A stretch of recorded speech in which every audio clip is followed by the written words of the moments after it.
Shout out na sa lahat ng mga Pisces. Babasahan na natin ang mga Pisces. Sa unang baraha, the strength. Kailangan mong maging matatag, matapang, at malakas. Dadaan ka sa mga matitinding pagsubok sa iyong buhay. Ito ang papairalin mo na maging malakas ka sa lahat ng gagawin mong desisyon at maging malakas ka na lumaban sa lahat ng mga pagsubok na darating sa iyong mga Pisces.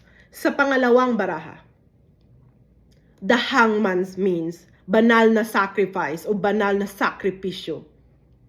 Kailangan mong pairalin ang pagtulong sa iyong kapwa.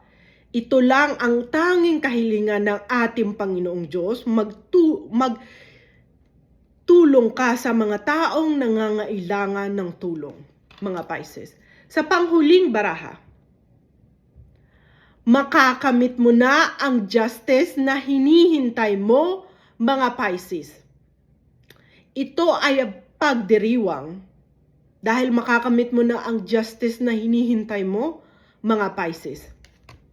Kailangan mo lang maging malakas, magtulong sa mga taong nangangailangan dahil makakamit mo ang pinagdadasal mong justice sa iyong buhay.